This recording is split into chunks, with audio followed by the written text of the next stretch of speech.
그 이제 중요한 거 재개발하면은 네. 어디서 이제 돈이 되느냐. 아까 그렇죠. 그 조합원 분양가랑 일반 분양의 차이라고 이게 1차라 그랬잖아요. 네, 그렇죠. 그럼 다른 수익들이 있다는 건데 네. 그 수익성을 보통 이제 재개발 투자하시는 분들이 사업성이라고 얘기를 그렇죠, 하더라고요. 그렇죠. 여기 네. 사업성이 좋아? 네. 뭐 이런 얘기들 많이 맞아요. 듣는데. 그런 용어를 많이 쓰죠. 네, 그게 네. 뭔가. 네, 그게 뭔가에 대해서 말씀을 드려볼게요. 네, 결국에는 이게 뭐냐면 이 재개발이 진행된다는 거는 조합이 그죠? 어떠한 뭐 이익을 위해서 진행이 되고 그 재개발이 진행되는 데 있어서 건설사들이 이렇게 수주를 하거든요. 네네. 하는 이유가 결국엔 여기서 어떤 이익이 나야 되는 거예요. 그죠? 그래서 이 이익이 크게 나면은 사업성이 좋다라고 표현을 해요. 그러면은 재개발에서 이익이 날 게 뭐 있냐라고 네. 하면은 이겁니다. 재개발의 사업성은 일반 분양 수익에도 나와요. 일반 분양 수익. 네네. 조합원들한테 5억짜리 아파트를 4억에 주지만 일단은 아무래도 재개발 지역들 같은 경우에는 용적률도 낮고 네. 거기 땅에 비해서 살고 있는 사람이 적다 보니까 그러겠죠. 아파트로 지으면 더 많은 사람들이 들어와서 살 수 있겠죠. 그러면 조합원을 제외한 다른 세대 같은 경우에는 일반 분양을 할 수 있게 돼요. 있던 사람들 다 주고 남은 거 딴 사람 이제 주는데 그렇죠. 네. 그거 딴 사람 주는 게 이익이라 조합의 그렇죠. 이익이 그게 된다는 거잖아요. 이익이 된다는 거예요. 네. 그것 때문에 이게 진행이 되는 거고요. 그죠? 많이 팔수록 좋은 거네요. 많이 팔수록 좋은 거죠. 네. 위로 많이 높여줄수록 그러면 사업성 좋아지겠네요. 아, 당연하죠. 그래서 이제 많이들 기대하는 게 지금 뭐 250만 호를 짓는다고 두 후보님들께서 말씀을 하시니까 250만 호를 지으려면은 지금 현재 수준으로 안 되고 용적률을 풀 가능성이 크겠다. 라고 하니까는 그럼 재개발의 사업성이 좋아지겠네? 라고 이제 신문들도 보면 나옵니다. 이런 얘기들이. 그게 이런 이유 때문이에요. 왜 일반 분양을 많이 그런 하기 얘기들 때문에. 많이 하더라고요. 그렇죠. 이번에 뭐 사업성 좋도록 용적률을 풀어주겠다. 그렇죠. 이런 얘기도 많이 나오고. 그런 얘기들이 나오면 사업성이 좋아지는 이유가 이것 때문입니다. 그리고 뭐 이런 거죠. 분양가 상한제를 하게 되면은 뭐 이게 개발이 진행이 안 된다라고 이야기를 하는 게 비싸게 팔아야 되는데 그걸 제한하다 보니까 그죠? 수익이 줄어들겠죠. 총액으로 보면 그렇죠. 그러면은 사업성이 떨어지겠죠. 그럼 사업이 진행이 지지부진해지겠죠. 남는 돈이 없으니까. 남는 돈이 좀 적어지니까 건설사도 조금 덜 붙게 되고 이제 조합도 의지가 좀 떨어지고 그러다 보니까는 비대위 이제 들어오신 분들이 이제 좀 더 강력하게 말씀을 하시고 그러다 보면은 좀 더 늦어지다 보니까 공급이 차질이 있다 보니까 뭐 이런 얘기들도 나오는 것 같아요. 용적률을 확 풀어주게 되면은 분양가 좀 싸게 하더라도 이익이 많아지게 되는 거죠. 그렇죠. 아무래도 그래서 보통 뭐 이런 식으로 하는 경우가 많아요. 용적률을 풀어주는 대신에 이제 뭐 기부 체납을 늘린다든지 아니면 기부 체납이라는 게 이제 시나 정부 쪽에 이렇게 요건 공공용지로 사용을 하세요.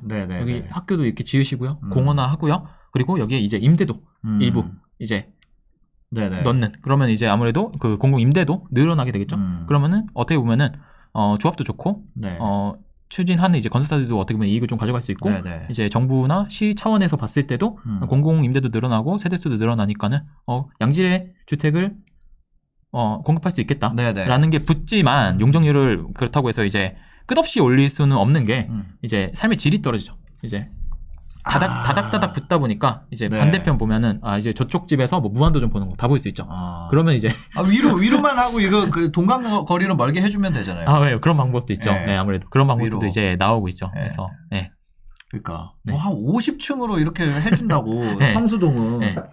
그랬는데 모르겠네. 그래서 이제 그 한강변 이제 그것도 이제 조금 추진하시는 분들의 입장에 따라 다른 것 같아요. 이제 한강변 같은 경우에는 조금 낮게 해서 이제 유지를 하자라고 하시는 분들이 있는 반면에 좀 높이면 아무래도 좀 관광 효과도 있고 그렇지 않을까라고 말씀하시는 분들도 있고 이제 뭐가 맞는지는 모르겠지만 일단 그렇게 이해하시면 될 것 같습니다. 그래서 어쨌거나 재개발의 사업성이라는 건 일반 분양 수익에서 나오는 거고 그렇죠. 일반 분양을 늘리려면 같은 면적에다 더 많은 집을 지을수록 일반 분양이 많이 나오게 되고 그래서 결국에 용적률이 좋아지면 사업성이 좋아진다라는 얘기가 나온다. 그런 얘기가 나온다라고 보시면 될 것 같아요.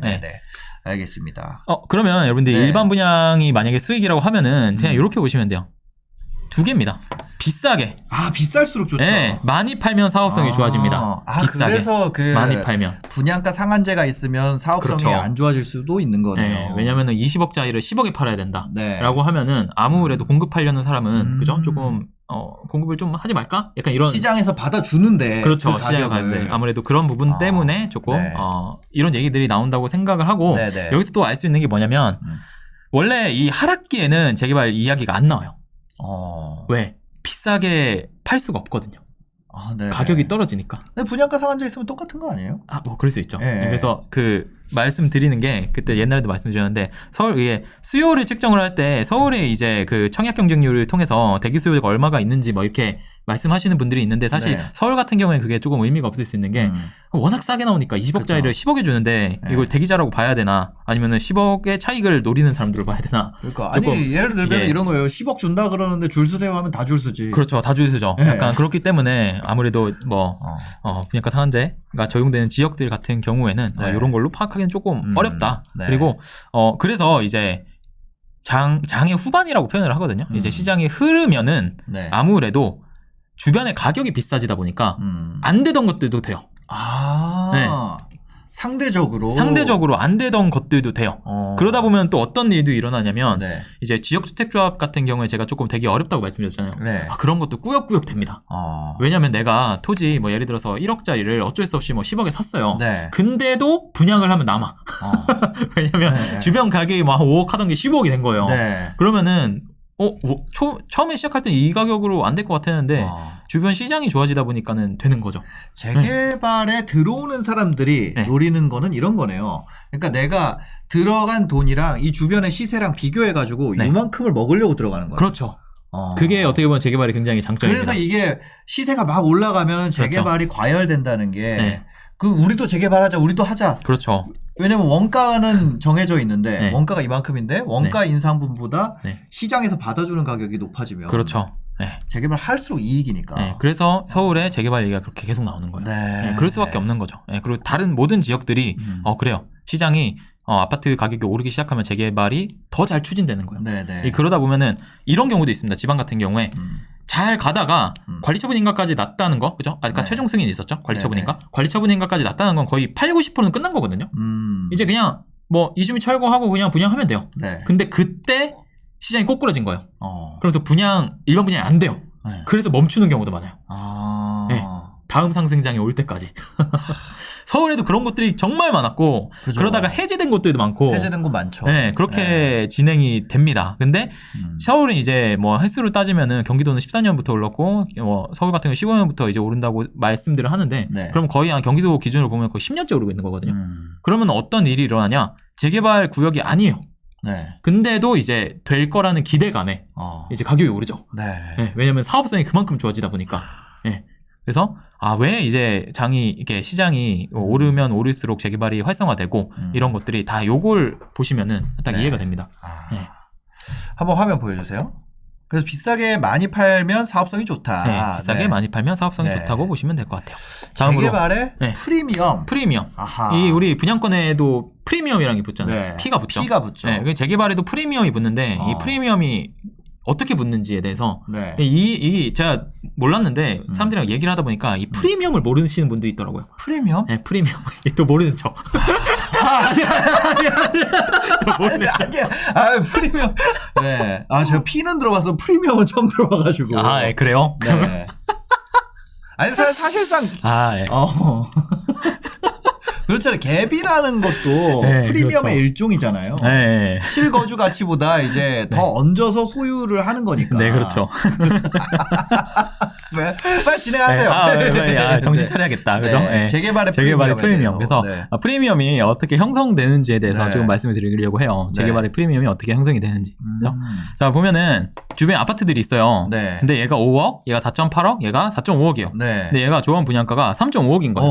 3.5억이 나왔어요. 너무 싸다. 너무 싸죠. 그래서 뭐 일반 분양가 예를 들어서 한 4.5억 정도를 한다. 라고 하면 딱 뭐 시세 크게 비슷하다고 볼 수 있잖아요. 근데 이 상황에서 예를 들어서 이게 시장이 흐르니까 5억 하던 게 7억 된 거예요. 그리고 4.8억 하던 게 6.6억이 되고 4.5억 하던 게 6.2억이 됐어요. 그럼 얘가 가만히 있을 수는 없죠. 얘도 그거에 상응하는 뭔가 반영을 해줘야 되잖아요. 그게 뭐다? 프리미엄이다. 그래서 여기다가 P가 한 2억 정도 붙는 이런 게 프리미엄이라고 여러분들이 보시면 될 것 같아요. 다른 데 시세가 올랐으니까. 그렇죠. 그거 이제 보정을 해줘야 될 거 아니에요. 이게 만약에 떨어지면 어떻게 돼요? 여기도 반영을 해줘야겠죠. 그럼 P가 떨어지고 이게 만약에 P가 없어지고 그것보다 더 떨어지면 이제 마피라고 표현하죠. 마이너스 P. 그럼 이제 진행이 안 되겠죠. 진행이 안 되죠. 그런 경우가 있습니다. 그래서 프리미엄이 이렇게 형성된다고 보시면 될 것 같고요.